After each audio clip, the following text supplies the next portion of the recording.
J'hésite un petit peu, c'est une huile qui est très intéressante pour une huile multifonction, son côté sec. Moi j'adore, ouais, j'adore son application. Particulièrement intéressant en saison estivale et on n'a pas envie de coller, de très haute qualité. En attendant qu'on arrive à produire de la noisette bio en France.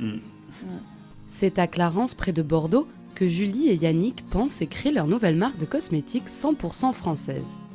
Parti du constat que le monde de la cosmétique demeure trop opaque sur les ingrédients utilisés, ce couple développe une gamme de 4 produits de beauté en circuit court et avec un faible impact sur l'environnement. Leur défi, sourcer tous leurs produits en France, utiliser des végétaux biologiques et faire du zéro déchet. Du développement à la production en passant par la logistique, tout se fait à leur domicile.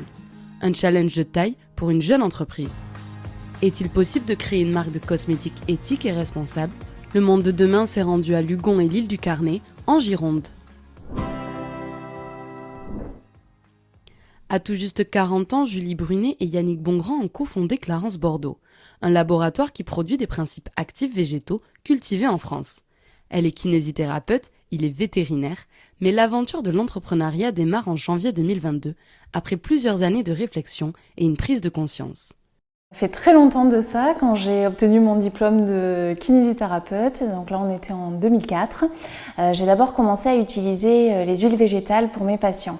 Parce que dans beaucoup de produits de massage, on trouve des huiles minérales encore, donc des dérivés du pétrole. Donc tout de suite, j'ai abandonné ça. Je me suis tournée vers les huiles végétales et peu à peu, je les ai utilisées également pour moi, pour mes propres cosmétiques. Et ensuite, j'ai commencé à créer des cosmétiques un peu plus élaborés.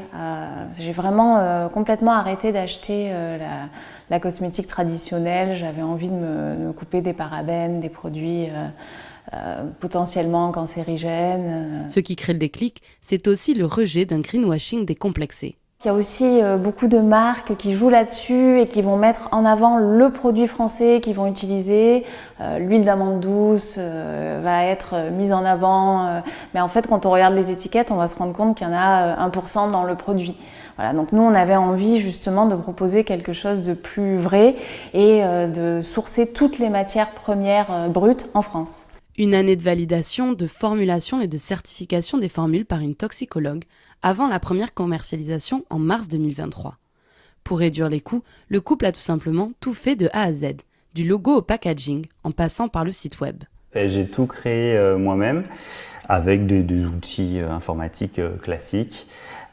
Donc d'abord le logo Clarence Bordeaux, le logo graphique, et après le packaging pour chacun de nos 4 produits. C'est à l'arrière de leur maison, dans une dépendance, que Julie et Yannick ont imaginé leur laboratoire de fabrication.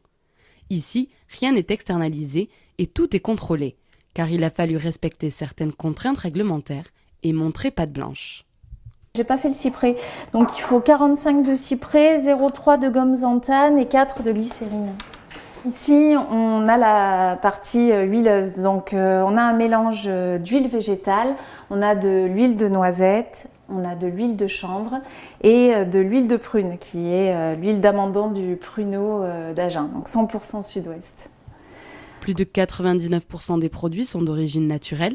Une trentaine de crèmes sont fabriquées par l'eau, 45 shampoings et environ 70 savons. Pas de stock, les produits sont confectionnés sur commande. Si les cosmétiques de la marque Clarence Bordeaux ne sont pas encore certifiés bio, c'est car celles-ci coûtent 1 000 € par produit. Un coût encore difficile à supporter pour la jeune entreprise. Et il faut vérifier le pH du coup si on vous la donne.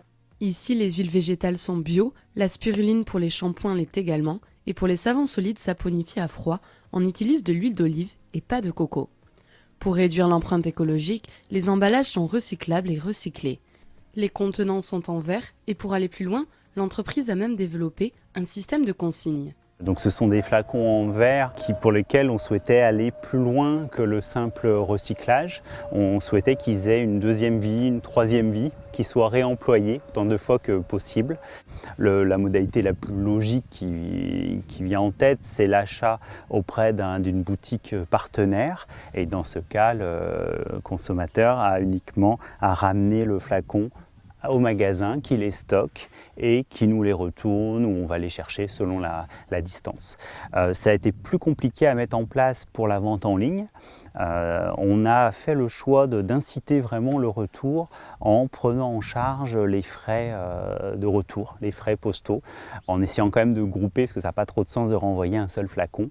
Donc on prend en charge les frais à partir de 3 flacons qui sont retournés avec en plus une contrepartie financière sous la forme d'une réduction pour un prochain achat.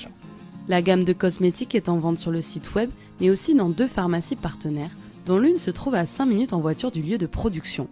L'occasion de mettre en valeur produits locaux et circuits courts. La marque Clarence, en fait, ils sont venus se présenter et m'ont proposé d'intégrer, d'être exposé à la pharmacie. Moi j'étais ravie parce que c'est vrai que j'aime bien avoir du local. Donc c'est vrai qu'on essaie de répertorier des marques locales et puis notamment de Lugon. Donc voilà, moi il n'y avait jamais eu de souci là-dessus. Donc voilà, j'étais contente qu'ils viennent me voir. Une gamme de produits qui s'adresse tout de même à un certain public puisqu'il faut compter une 40aine d'euros pour la crème visage mixte et non genrée ou encore 25 € pour le soin barbe. Des prix qui s'expliquent notamment par le coût des matières premières. L'entreprise est autofinancée et espère pouvoir bientôt produire ses propres plantes sur le site de Clarence.